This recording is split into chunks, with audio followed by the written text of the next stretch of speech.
Hello, my name is Kiera Williams. I'm a mental health intern for Project GAME, which stands for Giving Adolescents Meaningful Experiences. Project GAME is important to me because I get to teach children about mental health and basically bring awareness to certain issues and topics that many people don't talk about. Hello everyone, my name is Kyrie Hicks. I'm a success coach for Project GAME. What Project GAME means for me is basically opportunity. The acronym GAME, Giving Adolescents Meaningful Experiences, basically speaks for itself. I love this role because I get a chance to work with the youth and give them resources and tools that they're maybe not accustomed to in their everyday life. My name is LaVon Wesley, and I'm the lead success coach of Project GAME. Project GAME is important to me because at one point in time, I was one of the individuals that are participating in our program. And I know the importance of having mentorship and resources available to you. So I'm in the game. My name is Eric Ewell. I am the Director of Continuing Education here at Penn State, Greater Allegheny, where Project GAME is housed. Project GAME stands for Giving Adolescents Meaningful Experiences. I'm excited about the program because I was one of the original authors. So to see the program move from concept to reality and to see the lives that are being changed is life-changing for me. So we have an opportunity to be a part of something that's so special, that affects the lives of so many. That's why Project GAME is special to me. I refuse to have a stale, fixed mindset and tendencies of needing to look smart. Instead, I choose to have a growth mindset, knowing my intelligence has no bounds. So I accept challenge and setback, where my persistence and effort will lift obstacles like weights. Strengthening my mental abilities, I have no bounds. The main objective for Project GAME is to disrupt the school-to-prison pipeline. We created this program because we want to have our kids start to develop a growth mindset. So we push into schools and assist across Allegheny County to teach many lessons on 3 major topics. Each one of these individual topics has a growth mindset foundation behind it. So we like to do a True Colors personality assessment, and then we also like to do a unit on mental health, and then of course another unit on growth mindset, in addition to professionalism and a few other units that we have. But those are our 3 foundational units, all centered around growth mindset. And with that being said, we are able to go ahead and give these individuals a true assessment of who they are, best ways to communicate with each other and other individuals, identify career paths, and also identify post-secondary and possibly other employment options as well if they don't choose to pursue a post-secondary education. In this way, this allows them to create a plan, something that we call an ISP, which Kyrie could go ahead and touch on. To add on that, just as LaVon mentioned, with our initial group for Project GAME, we push into the buildings. We try to start them with an ISP. ISP is a short term for an individual success plan. Each individual boy or girl in our program is established one. When we first push in, the first thing we do is establish a True Colors assessment.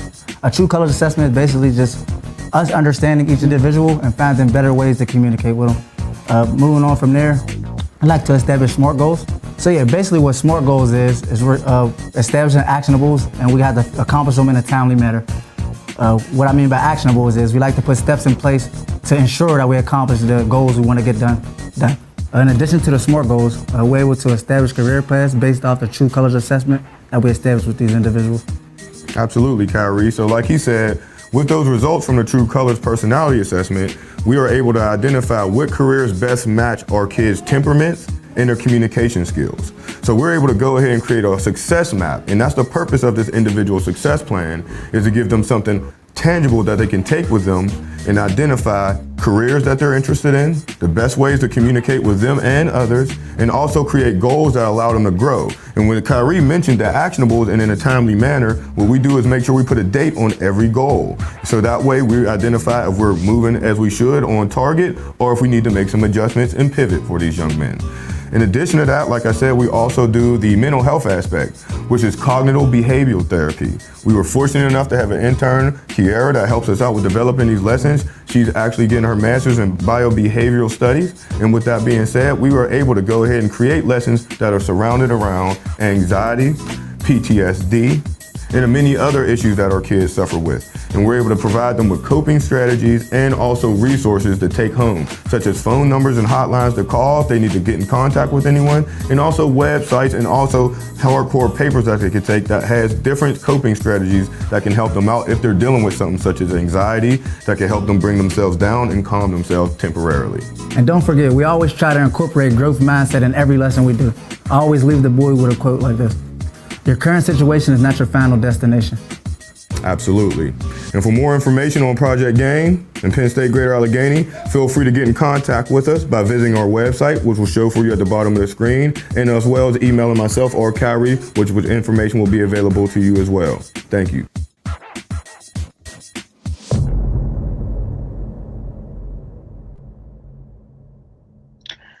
Hello, hello. Welcome to What Pennsylvania Needs to Know About Juvenile Justice. I am your moderator for this panel. My name is Miracle Jones. I'm a Director of Policy and Advocacy here at One Hood Media. Today, we'll be talking with service providers about how they are impacting and interrupting the school to prison pipeline by the work they do directly with youth, the resources that they need, the changes that they have seen, and the work that they do. But to start this off, we want to talk about juvenile justice and why we are having this partnership with Project GAIN and Penn State Greater Allegheny. Recently, the Task Force on Juvenile Justice at the state released a report, and they found that Black, Hispanic, non-youth make up 14% of the statewide youth population and 38% of written allegations coming into the system. Yet, they represent 62% of youth held in detention prior to adjudication and 47% of youth sent to residential placement, 62% of youth charged as adults through statutory exclusions, and 55% of youth charged as adults at the discretion of a juvenile judge. In addition, in 2018, they found that Black, non-Hispanic young people make up 31% of misdemeanors written allegations, but only 6% of those are pre-adjudicated detention admissions. So we're talking a lot about what happens to our youth when they come into the system, what supports and resources are there, and what supports and resources are being put out to our providers. So we have brought to you a robust panel who have years of expertise and experience into this field. And with that, we're going to welcome our panelists on the screen who are going to introduce themselves, and we're going to have a conversation about what Pennsylvania needs to know about juvenile justice. And so our first panelist, we are very excited, is going to be Mr. Corry Sanders. Welcome, Corry. Thank you for having me. My name is Corry Sanders. I am a local businessman in the downtown city of McKeesport for 20 plus years. I'm fortunate and blessed to be been connected directly to the youth on up to their parents throughout the city through my business. I work at the Center for Victims as a community specialist through diversity and inclusion. I also hold a Pennsylvania state license as a barber examiner for the state of Pennsylvania. So I consider a lot of people consider myself to be a cultural leader / mentor / advocator, businessman throughout not just the downtown McKeesport area, but throughout the Mon Valley all the way to downtown Pittsburgh. Thank you for having me. Thank you so much, Corry. And I want to also welcome Thera Gallaway to the program. Hi, I'm Thera Gallaway. I am the program director for Abraxas Youth and Family Services. I've been doing that for 4 years. Prior to that, I worked as a juvenile probation officer for several years. And I also worked in the mental health field. So I have seen juveniles active in a number of systems, sometimes multiple systems at a time, for close to about 15 years. I have a real passion for the success of our juveniles. It is my desire to see all of them come through the system successfully so that they can move on and be successful in their lives. And thank you for having me. Thank you so much. We have Shamekka next. Hi, my name is Shamekka Drewery. I am the Juvenile Justice System Enhancement Strategies Supervisor, commonly known as JJSES, here at Allegheny County Juvenile Probation. I've been in probation work for about 10 years. I did some time in Westmoreland County and then transitioned over to Allegheny County as a supervisor here. I also sit on several statewide committees that employ evidence-based practices throughout the state of Pennsylvania. I am in charge for the most part of helping to implement those things into the state. And then we come into our counties and then we train our probation officers on that as well. So I'm their master trainer. I am their coach, in addition to being a supervisor. And thank you for having me as well. Thank you so much. And I believe last but not least is Mr. Marvin Randall. Hello, everyone. My name is Marvin Randall. I am the program coordinator for the Community Intensive Supervision Program, better known as CIS. I've been in the position for the past 5 years. I've been working in probation over the past 18 years and have worked with children for the past 20 plus years. Working with children has always been a passion of mine, trying to see kids grow and develop and become the person that they're meant to be. And I've seen kids work in multiple systems like some of our esteemed panelists. So I'm just happy and blessed to be on this call to talk about what options and solutions that we can come up with to address some of these issues that our kids are facing. Thank you. Yes, thank you so much, all for talking and being on this panel. And the first question, you all have a level of expertise working with youth for a few years. Can you please just talk about what is the level of communication between services that support youth in the system? What is it currently like, and what is something that you would like to see it change in the future? And I'll start with you, Mr. Randall. Yes, one of the things is the communication between the systems needs to improve. Unfortunately, everyone is, professionals in their own sector, and that oftentimes bogged down what could potentially help the kids in the long run. So if we can, get past those individual goals that we have as institutions and work collectively, our kids will, be better off for it in the long run. Thank you. And Shamekka, I see you are nodding your head. You like to answer this question as well?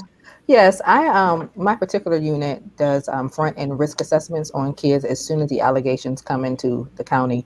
And a lot of times my unit, we're reaching out to the schools, we're reaching out to CYF, we're trying to see what they have been involved in, or, we're trying to get a level of understanding of what they may even need to be involved in. And I think a lot of times I see that the systems don't understand each other and what the roles are between each other. So a lot of times CYF thinks that probation should be doing something more than they should, or probation thinks that CYF should have intervened already, or, you have schools who think that probation officers are going to arrest a kid who's talking out in class. So a lot of people don't understand the roles. And so the communication is very blurred sometimes, just thinking that somebody else should be doing more than what they're doing. Mm-hmm. And then if I could add to that, Shamekka, I think what happens, and having seen juveniles in a number of systems, sometimes in multiple systems at one time, actually the majority of the time that happens.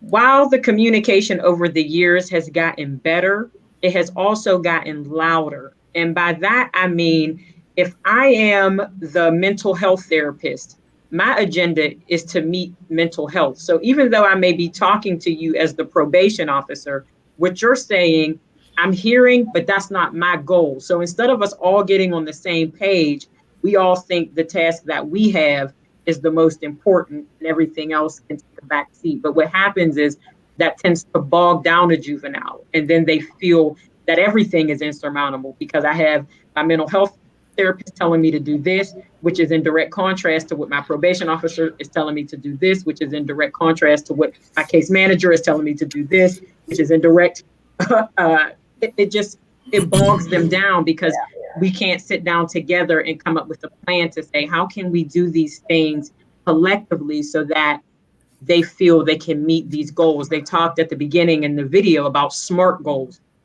Well, this has to be measurable to a juvenile. They have to feel like this is something attainable that they can really do.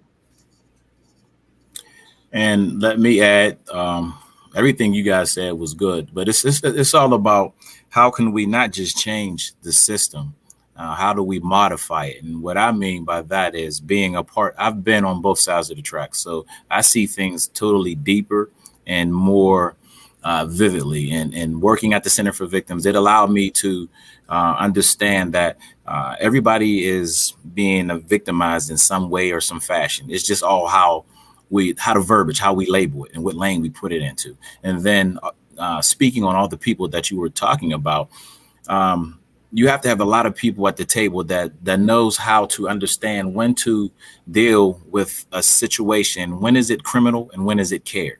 So therefore, a lot of people only look at the care part only when it happens in their own backyard. But when it's not in their own backyard, now it's just strictly by the book, strictly criminal. We have too many, my opinion, we have too many people with masters and degrees and all that. I'm all for college because my daughters, they're all in college. But we have to make sure that the people with degrees that have these positions, that they are not just qualified to do a job well, but they need to have more people that's going to add diversity that can sit at that table and to be more effective into doing that job that the people are more qualified to do. That's the problem. And I thank you so much for that. I want to stay with you, Corry, because that kind of goes to our really, you answered it a little bit, but goes to our next question. What ways can we strengthen the communication between service providers? And what are some of the misconceptions that people have about the services that you provide to youth, whether it's the general public, the youth themselves, the community at large? I know it's a two-part question, but you started talking about it, so I just wanted to stick with you. Okay. Again, it's easy to. I have a teacher license, so I'm always educating. I have a master educator diploma and all that type of stuff. So basically, and I've made tons of mistakes. I'm 51 years old, so I feel like I got a PhD in life. So I feel I can be a life coach and just not giving people all the correct information, but still being that light for them in their times of disparity. A lot of people are dealing with untreated trauma, and it's not to say, well, they did this because of that and give them a pass, but you really have to understand what and why they may have been doing these things and all the extra things that led up to that. Again, I'm not trying to say, well, give them a slap on the wrist. No, I teach people and I try to make sure people understand that you have to be accountable, and you're going to have more accountability from people who live in our communities, people who have a son like me or have a brother like me or a father or uncle or auntie, so we need more older people that's been through a lot of storms. I mentioned before, that's traveled through those storms and understand the importance of being transparent. You have to first, the message is very important, but what's even more important is the messenger. So we have to put the right people out there in our communities, reaching out to the right resources, giving them the right resources to the right people. Then that's when true change and modification will begin to break that ground.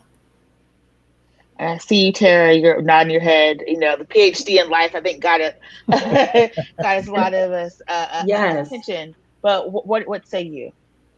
When you're talking, Corry, what that reminds me of, and I used to say it all the time as a probation supervisor, you have to have a burden for the success of our children. Right. And when you don't have it, and this is just a 9 to 5 and you're punching a clock, not only do your colleagues see it, but the kids see it too.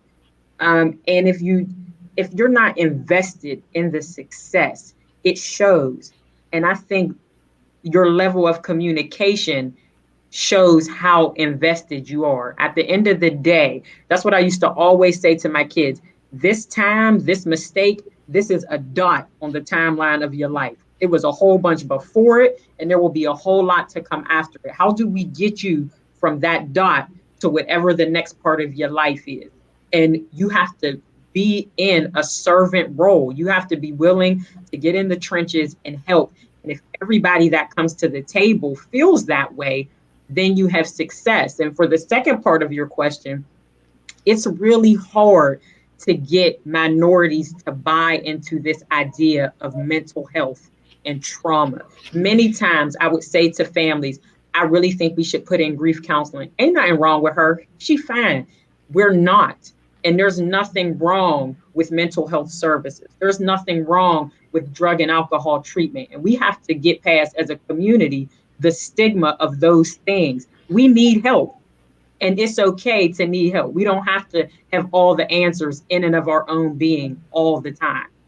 And could I add to that? It's not about, we got to get our people to understand. It's not about the word. Let's take the word help out and just add improve. Everything in life needs improvement. If you look at your cars, your service, parenting, anybody's job, nothing is perfect. Nobody's perfection or is perfect. So let's put the word improved in place of help, and maybe more people would want to allow that to really hit their palate of their mouth, and then they can maybe digest the food that they will swallow, because a lot of times we give them the right stuff and they just spit it right back out. They won't digest it. So we got to get away. We got to find a way to allow them to not just put it in their mouth, but to digest it and then work from internally. Well, I think in order to accomplish that, they need to see someone who's gone through it, who's actually had mental health issues, and can talk about their experiences of getting services, so they can feel safe to take that same journey. As far as increasing and improving the communication among service providers, I think it really comes down to relationships. When you have a relationship with someone from another agency, it smooths things over so much more.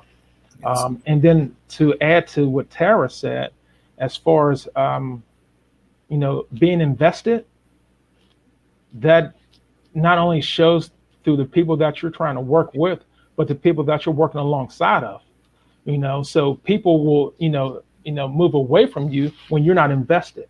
They know that you're wasting their time. You're only here for a short period of time, and you're not here for the benefit of that individual. So those are some of the things that I think that we need to take a look at. Thank you. And Ms. Shamekka, and I see you're over here nodding your head like yes. But we wanted to add to that. Yeah, I'm the amen corner. I was actually looking at the questions again, and kind of just listening to what everybody's saying and about being invested and life experiences. And I was looking at some of the misconceptions, and thinking about that as well. And I don't know, I'm not, and because I'm a transplant to Allegheny County. I'm originally from Farrell, Pennsylvania, small town, like a McKeesport, like your Braddock, is the same sort of a place. And I was not a horrible kid, but I was not the best either. And I can think about many times where I could be in the place of these kids. I'm just one of the ones who got away, per se. And so I think that the way I approach my job or approach any of the committees, especially on the state levels, where I know I'm like the one in the room, I'm the only one at the table. And so I don't look at it as my job. I look at it as my responsibility. Like when you wake up and you're the one at the table, mm-hmm. then it's not my job. This is what I'm called to do. It's my responsibility. And so I'm thinking about the misconceptions, because that was part of the question that the public has sometimes, about our systems and what we provide. And they don't know that probation, or just a court in general, juvenile court, we're becoming trauma informed. They don't know that we are doing trauma screens on kids on the front end now.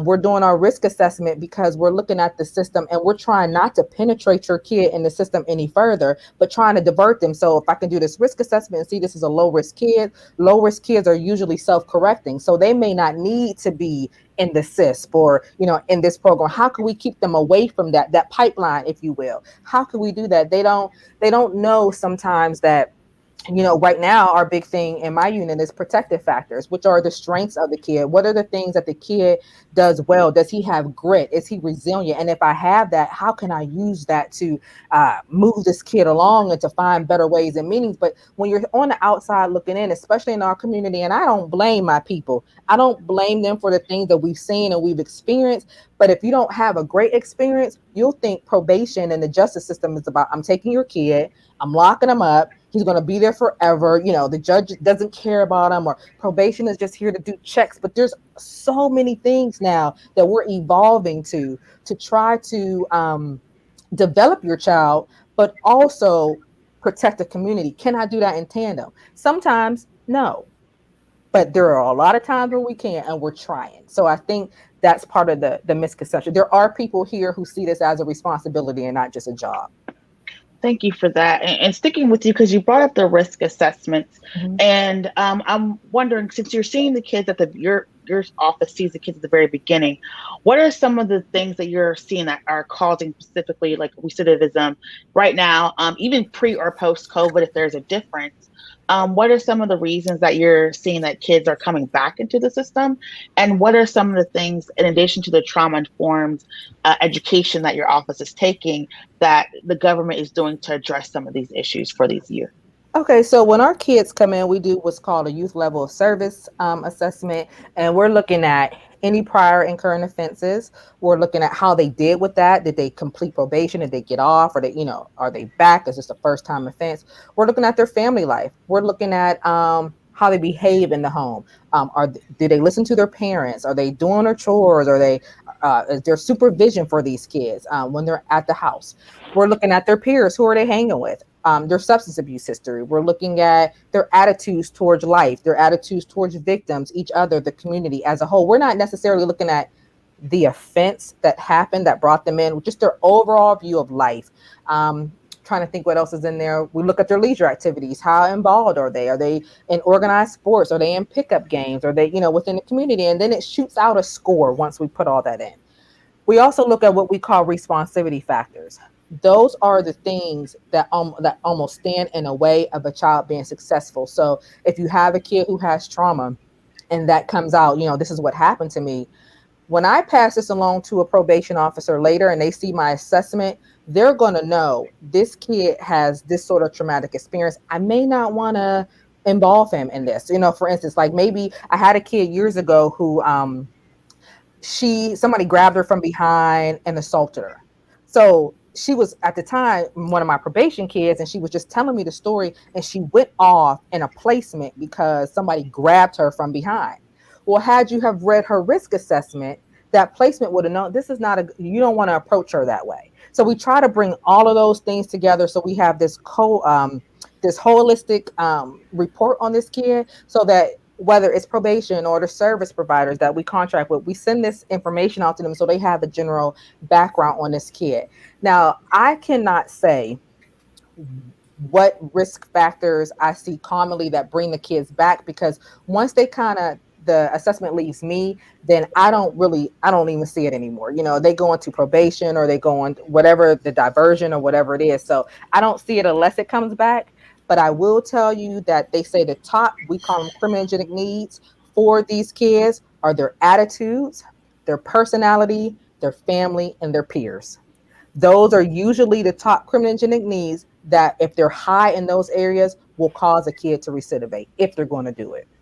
Now, again, and I want to be as brief as I can, but with the protective factors and the responsivity factors, I'm looking at what they might have, as you said, something that needs to be developed, or something, like I said, if they're grit or and resilient. How can I take those things? I want to avoid this, but I want to use what they're good at to kind of move them along. For instance, if you have a kid who he has aggression or whatnot. So when I case plan for this kid and I see that he was a wrestler and he was really, really good at this, I might want to use wrestling or boxing or the Y or something like that as something for him to do, as opposed to simply saying, okay, well, here's another condition of supervision. Here's your curfew. How can I be creative with this kid? That's some of the things that we're doing across the state. We're making these case plans, as it's been said twice already, with SMART goals. Are they specific? Can this kid do it? Is it measurable? Can we see that it has progressed? Is it attainable? Can they actually achieve it? Is it realistic? Something they can really honestly do? And can we put a time stamp on it so they know we want this done in a certain amount of time? Can we get it done? So we're trying to taking all of these evidence-based and, even CBT and all these concepts that are out there now and bringing them together, because probation is so much more now than just boot camps and lock them up. We are really trying to figure out how we can treat these kids in a way that is meaningful for them. So they come to you, and then after you get the report, Marvin, is that when your office steps in? And then what are you seeing with the recidivism? Well, one of the things that I need to be very clear about, even with all those protective factors and all those services put in place, that doesn't necessarily mean a kid's going to get it. Okay, we can put all the services in place that we want. The kids may not be ready to receive it at that point in time. They may not be developmentally ready. They may not be emotionally ready. They may not have the support systems to allow them to receive them so they can be successful. So that's very, very important to bring to the table. We can do all the good that we want, like I said before, put all that stuff in place. But once a kid comes to us, we take a look at all those. We take a look at the WildLS, and we put together a comprehensive plan to complement, their scores on the WildLS and put them in areas where they can be successful. For example, if a kid is struggling in school, okay, then we have something called school liaisons that's responsible for, taking a look at a kid from day one once they come into the program, and they'll create a graduation plan for them. So that kid knows specifically, and the parent knows specifically what that kid needs in order to stay on track to graduate. We understand that's one of the issues, to the school to prison pipeline. We attempt to disrupt that by having some of those services in place. In addition to that, we'll employ tutoring through our tutoring services with our collaboration with the AIU. So those are some of the things that we try to do. There's a litany of things that the SIS program will put in place along with probation to derail our kids from, continuing down or going deeper into the criminal justice system. So they're going through probation. Now, Thera and Corry, the kids then sometimes work with your programs. What are you seeing similarly, and what are some of the responses that people are using to address these critical issues? If I may, I'm listening to, and I understand the protective factors, and I understand, everything that the system is looking at. But I've always questioned the system because I was a product of the system. And I feel as if they need to change the whole title of the system because it's called correctional institution. But my main question is, do they really want us corrected? But that's a whole nother topic. But life is like this. When they assess the child and they assess what's going on, and as you were saying, they add the numbers and then they get this big end results. Those numbers that I see and that I hear people say they're adding up, or something like those doctors' numbers on the BMI charts. Let the BMI chart say I'm overweight. I'm 5'11", 196. I'm yellow. I'm overweight. So we have to understand that the numbers that we're looking at the kid in the situation, it gets viewed like the doctor's BMI charts. There are some other underlying things that's more deeper on why the person is acting the way they did.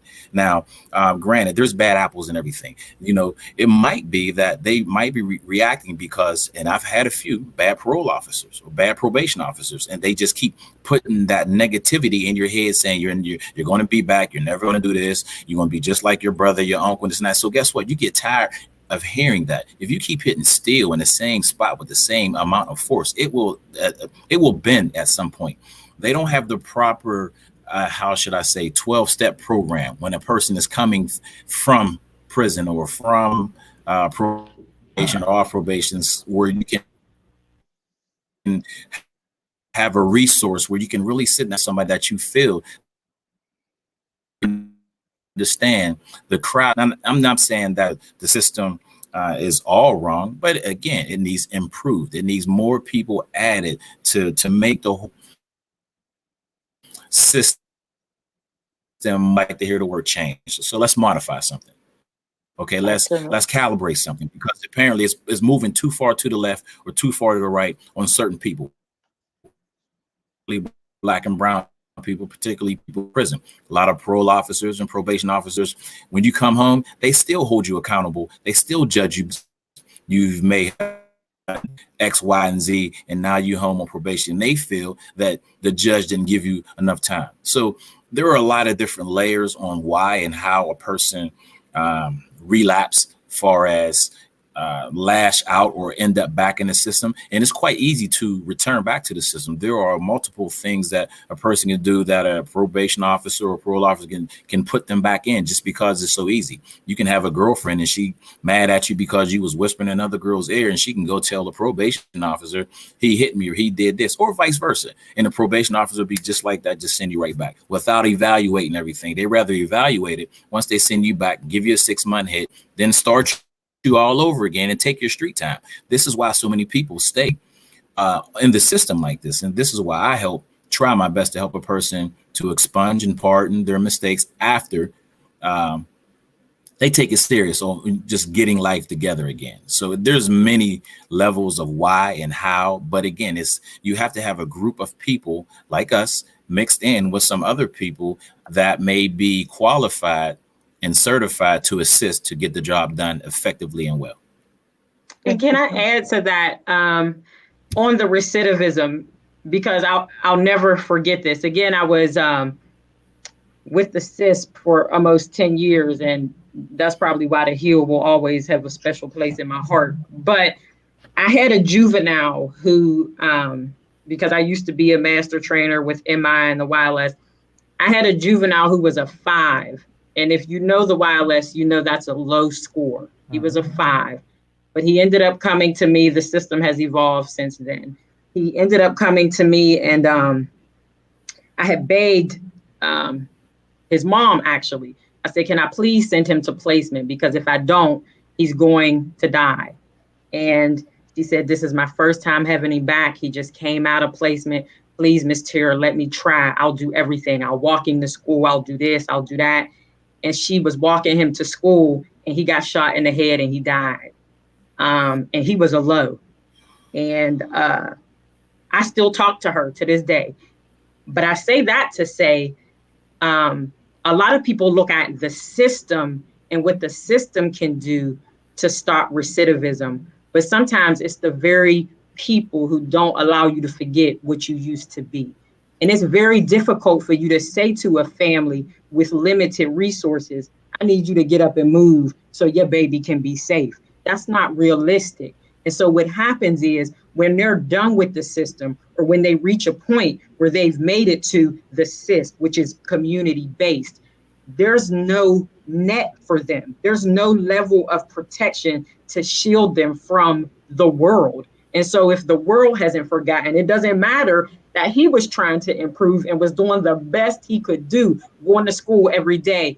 That didn't matter because the world still saw him another way. So it's really hard because the juvenile system is meant to rehabilitate.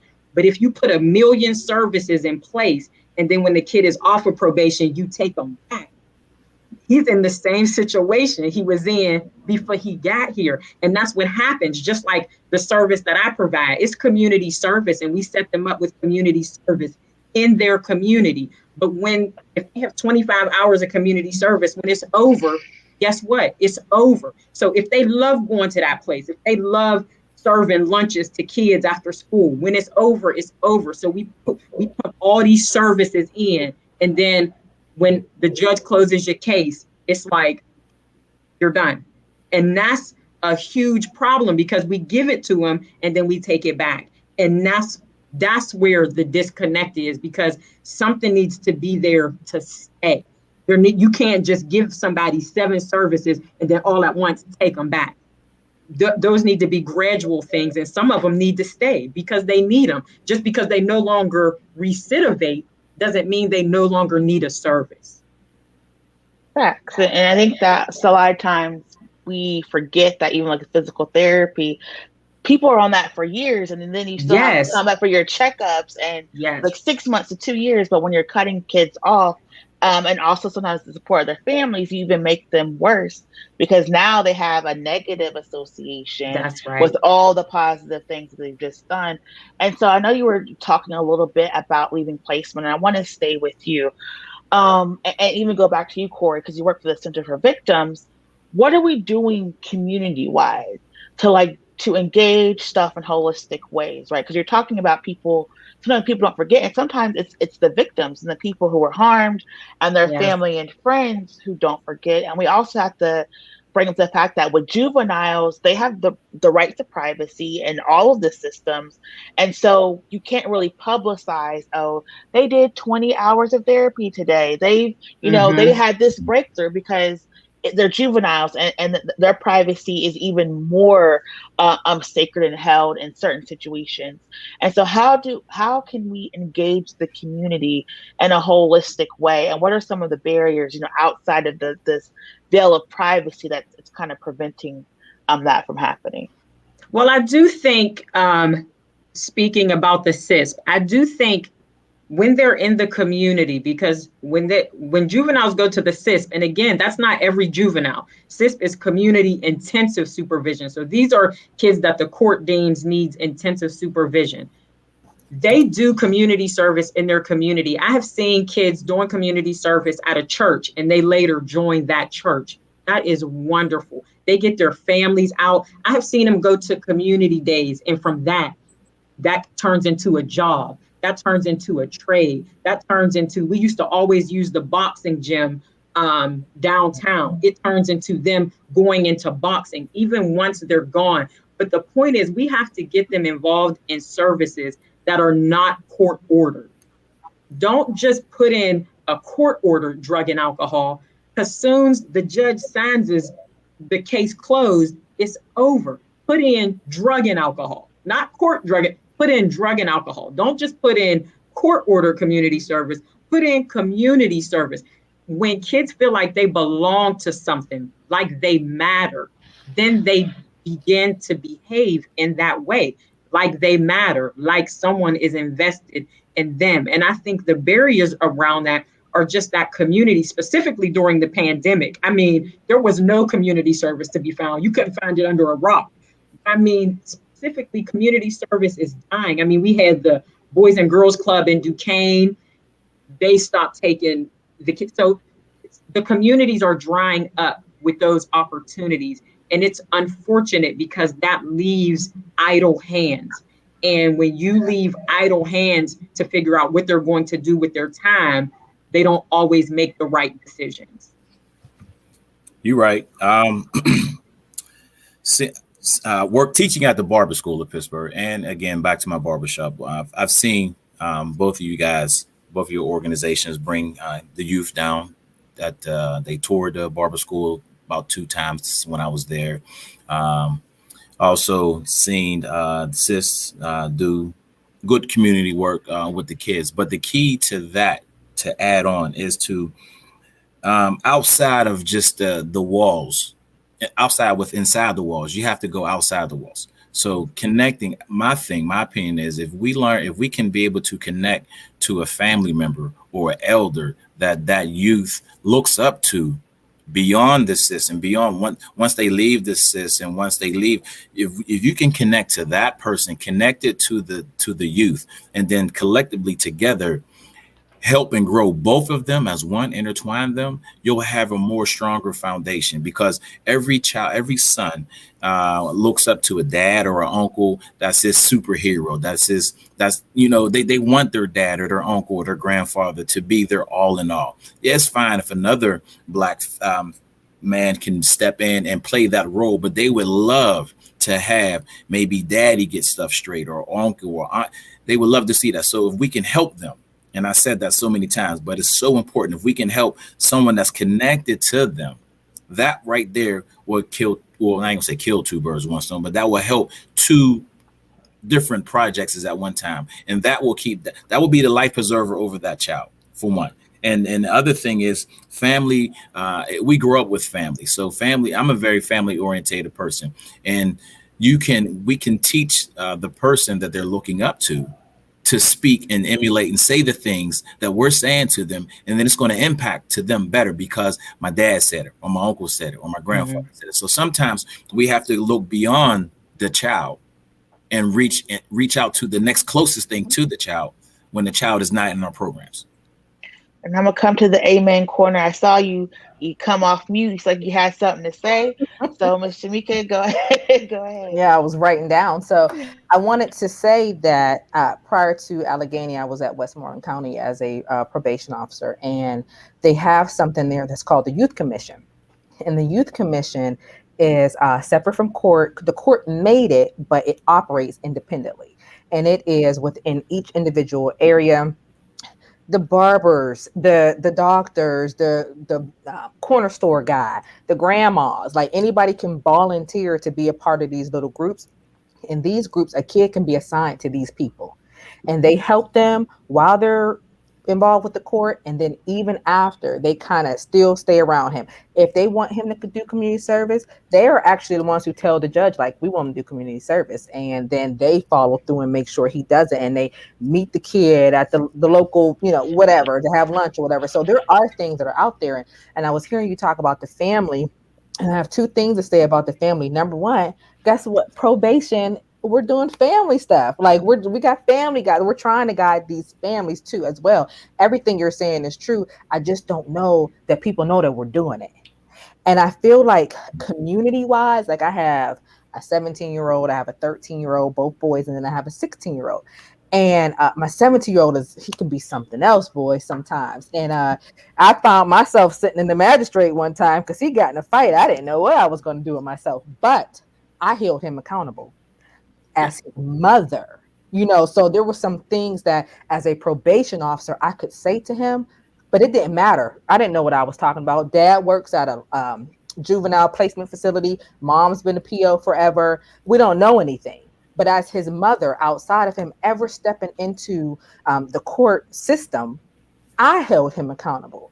So I think it's easy to, we got to put in resources. We got to give them something to do. It is absolutely crazy to just snatch the rug from underneath them when it's all said and done.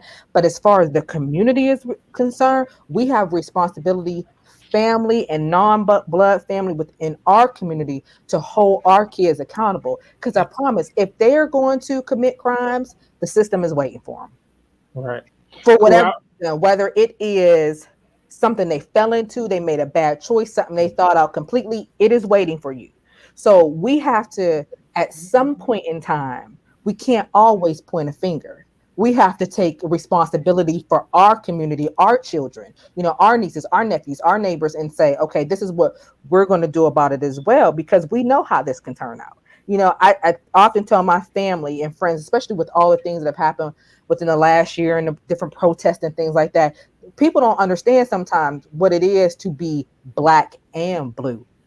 I'm not a police officer, but they don't see me no different. When certain issues come up, in the same breath, I'm still Black. I still feel how I feel, and I get mad when I get mad, and it affects me, and I cry because I got boys and things like that. But I can't always point my finger. I got to do my part as well. So I think the system has something to do, but the community has to step up too. And then we join together. Then we minimize these barriers, because I promise you, can't nobody love or raise my babies better than me.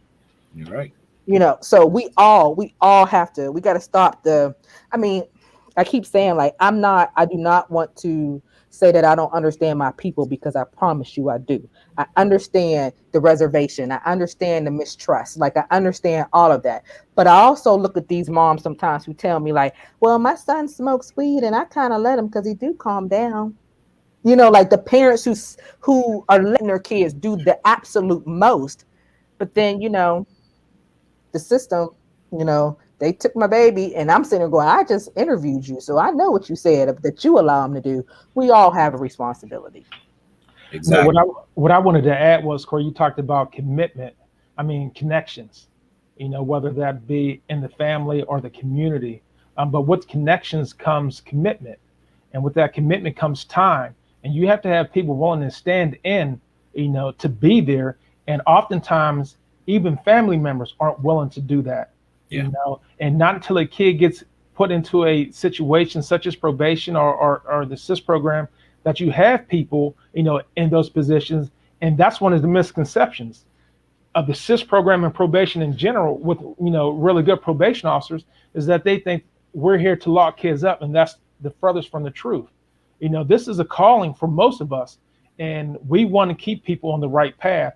And we need people to trust us, because we know what it's like to be, Black people, and dealing with societal issues as well. Unfortunately, we also work, in law enforcement, so we have to deal with from that aspect. So it's challenging, but we need people to, believe in us and have faith in us that we're going to do right by your children.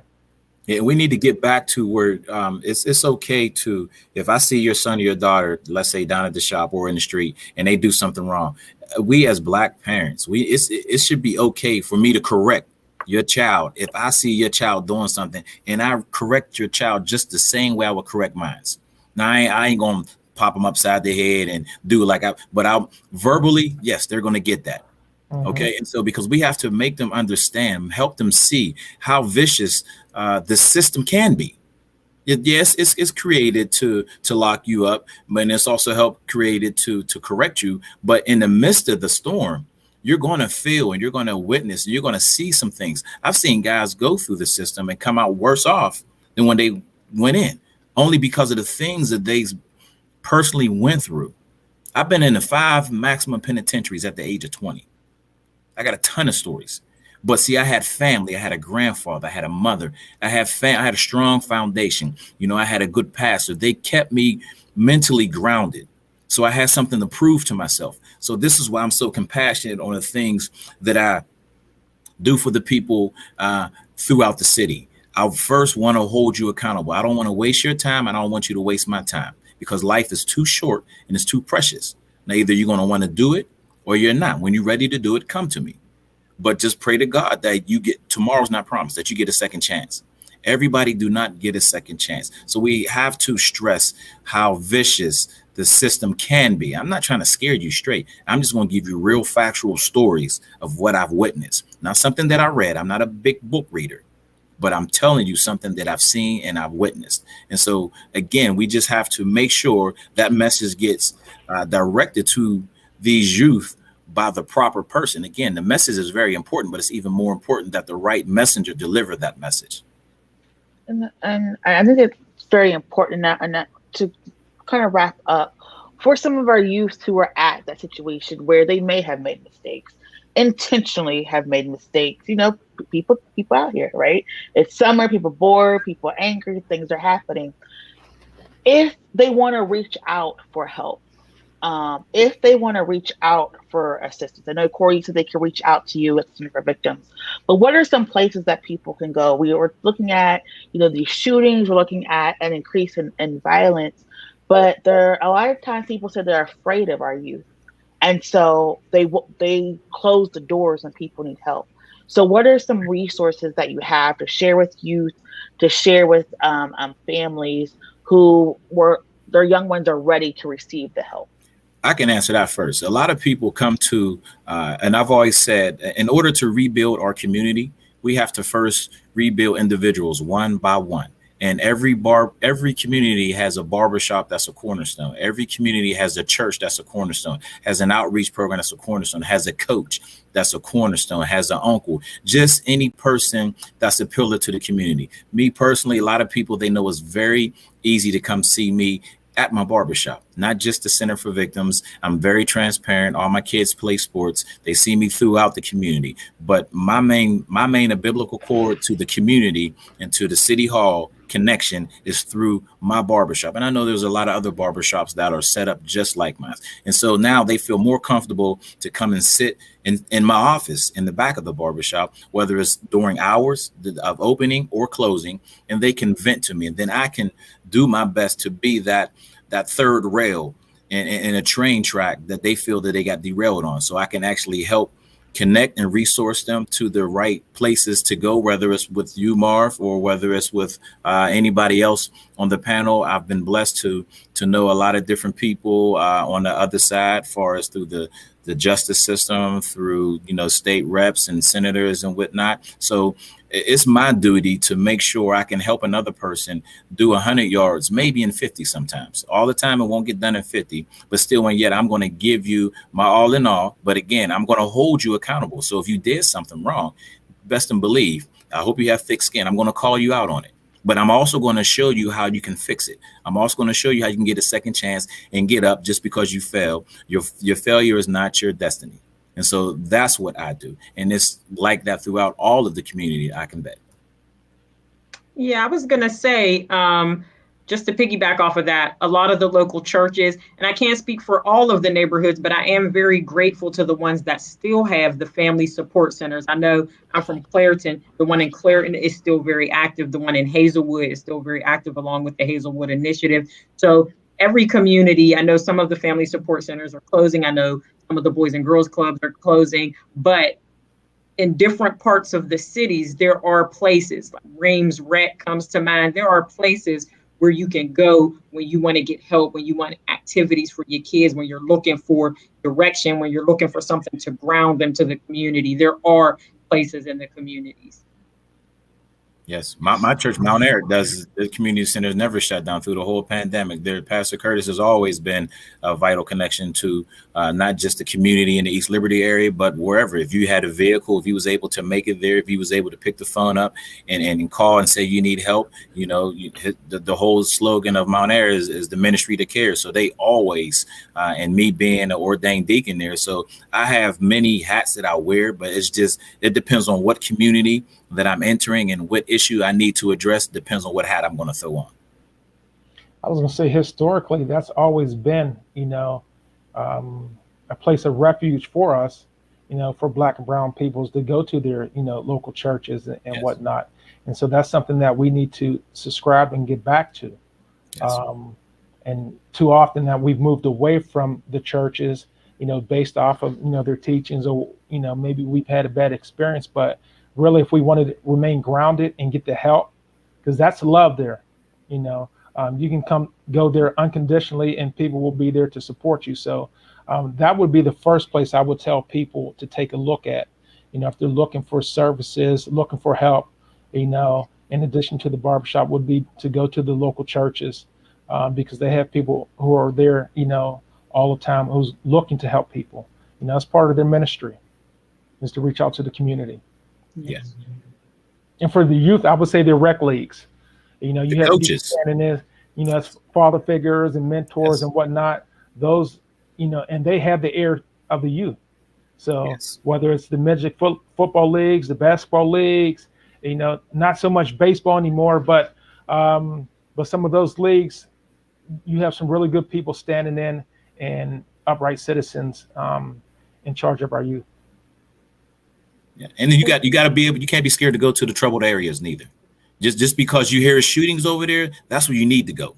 Uh-huh. If you are a part of that community, there should be there's craziness everywhere, but still, and yet there should be no part of the city of Pittsburgh throughout the Mon Valley. There should be no project I should be fearful of going to and trying to help a youth, or trying to help the youth's older brother or father, or whatever. Again, if you go to the roughest one. When you got bullied as a kid, the best way to stop a bully is to fight the bully. Whether you win or lose, he's gonna respect you. So you need to go to those areas and find the roughest one, and connect and sit down to the one that you might hear that's doing this shooting and the fightings and whatnot, and pick his brain, sit him down, because if you put heat on a big chunk of ice, it eventually melts. And then you'll see the inside. And so I've seen so many guys that want to be thugs and hard and hurt and all this. If you really just take the time to not just listen, but hear their story and try to understand why a lot of times they're reacting. They want attention. They're trying to make a name for themselves. They're trying to get back at somebody. They're trying to do this and do that. And it's all childish. So if you want to be a man, if you want to do the right things, listen to me, try to get off that path and get on a new trail to live your life better. And I promise you, I guarantee your life will be 110% better. And then you can pass that on to somebody else, because you were doing this, you were connected to somebody who was doing the same similar things that you was doing. Now it's your responsibility to pass it on and lift another brother up. Thank you for that. And I know we're at time, but I do want y'all to come on. I do want to have this black and blue conversation, because I feel like we haven't, we all, listen, Black people are not a monolith. We all have different, viewpoints. But I do think that is a conversation that we do need to have when we're talking about all of us, collectively have to lift our community up. And, none of us is better than the least of us. So we're all, we're all in this struggle together. And so I do thank you all so much for coming on, for joining this panel. And as we wrap up, I would just have each of you go through and share how people can get in contact with you, any ways that you feel it is safe to be share with the public, and just talk about what has been like your greatest achievement working with you. And that could be however, I can leave on things on a positive note. So I'm going to do a reverse order. Well, I'm just going to do Corry, Thera, Marvin, and Shamekka, because that's how you are on my screen. So, how can people get in contact with you, and what has been your greatest achievement working with you? My greatest achievement is working with the youth is actually to see a turnaround in a troubled youth path that they've been walking. So it's such a blessing to understand and to get to understand a person and to actually help alter and fix the situation that they're going through. So because I was once that troubled youth, and I've failed many of times, but I was blessed with a lot of grace to get up and to try to do better. So I love helping other people. I always love rooting for the underdog to get up and to do it again and to do it better. I can be reached anywhere throughout the Mon Valley. My barbershop is in McKeesport on Locust Street. I can be reached through my church, Mount Air Baptist Church in Pittsburgh, East Liberty. And I can be reached also at the Center for Victims on the South Side. I'm very easy to find, and that's it. Yes, as you said, my greatest achievement, obviously because they are juveniles, there's only so much you can say, but a specific juvenile comes to my mind, and I probably had him on my caseload for about 4 years with a few breaks in between.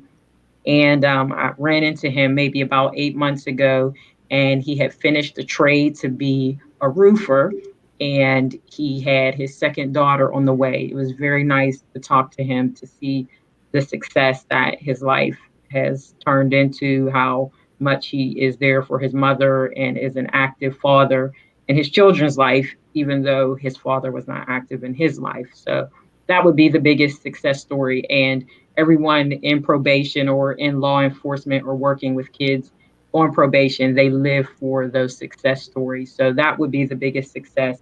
I do not have any social media, but I can be reached through my church, which is in Hazelwood, St. John's Evangelist Baptist Church.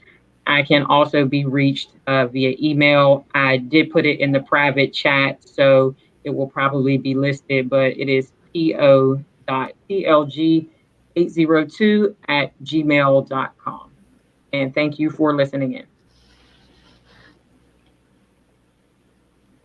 All right, I'd say my greatest achievement is probably one, like I said, being the one in the room and being the one at the table, and knowing that I'm representing a community and that I want to make sure that we are seen, and that we're not misconstrued or misunderstood, and that our thoughts and our feelings and our beliefs and our stories are being told so that they can be reflective in the things that are spread across the state. And I would also say that it would be when the kids find me, when their parents are looking for me and they find me on social media and remember when you had me years ago, and now I'm a mom and I'm a this and I have all these things going on, and they still want me to know that they're doing great, or that I made an impact, or you really did make a difference in my life. They don't have to remember me, but they do. So that is an achievement for me. I can be reached at sjury@alleghenycourts.us. I'm on Facebook, my name, and on Instagram as Mika Drew. You can find me. I'm out here. Thank you guys for having me. My greatest achievement, I worked with a young man back in 2008, and that young man was dealing with some issues. And what makes him one of my greatest achievements, I was able to hire this young man about 6 years later, and he worked for me in the SIS program, and he was a mentor to the kids, and he could speak to what it's like to be in the SIS program and to turn around, your life and go into a positive direction. So that's my greatest achievement. I'm extremely proud of him, and he's still doing great things. In addition to that, I can be reached at marvin.randall@alleghenycourts.us. You can reach me at church as well. I attend St. Benedict the Moor in the Hill District, right across from Freedom Corner. And I'm not a big social media buff at all. But thank you for having me. I appreciate being on this call with my esteemed, other panelists. So thank you. Yes, thank you all so much for joining us. You can hit the stop cam or just to leave the studio. We appreciate you all for coming on. Like we said, this has been a symposium, a conference, if you will, about juvenile justice. It's going on until Thursday. There's been a lot of great conversations and dialogues, and again, because we are talking about juvenile justice, there are legal privacy issues. That's why we can't have some of the impacted people on screen as they're going through and talking. But those conversations are again happening in private. We do want to remind people to please, reach out, talk to the individuals. They are here doing this work. In addition, here at One Hood Media, we are a nonprofit. We are a 501c3 organization, and just this year we were approved to engage in community service and diversionary programming. So if you have a youth who needs to do community service, please reach out to us. Our educator, Trouble NLS, really runs and has created a really art-based program to have people not only reflect on themselves, but on their community and do really amazing work. So please reach out. But if you enjoyed today's conference, today's session, please do not fear, because tomorrow we are going to be talking about mentoring. You heard a lot of stuff going on. We are going to have some of my favorite brothers in the Berg. Brother KK with One Nation Mentoring, Brother Malcolm Thomas with the Reaching Black Male Mentoring and Manhattan Development Program, and Reverend Cornell Jones, from the city of Pittsburgh, who does the anti-violence outreach, is going to be talking about mentoring, and that's going to be moderated by none other than our CEO and founder, Justice X. And then Thursday, the reason why a lot of you are very excited is we're going to have the keynote and panel with Brother Yusef from the Exonerated Five. In addition, Levon Wesley and Brother Eric Ewell, who really are the brainchilds behind this wonderful conference and symposium.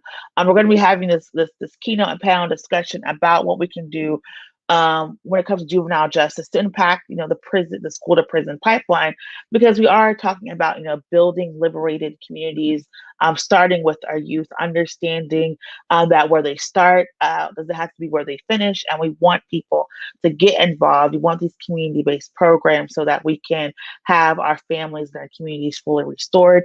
So please make sure you're tuning in for the rest of the week at 2 p.m.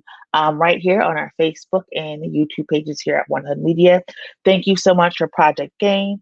Thank you so much for Penn State Greater Allegheny. And with that, I'm your host, Miracle Jones, signing out. We'll see you tomorrow at 2 p.m.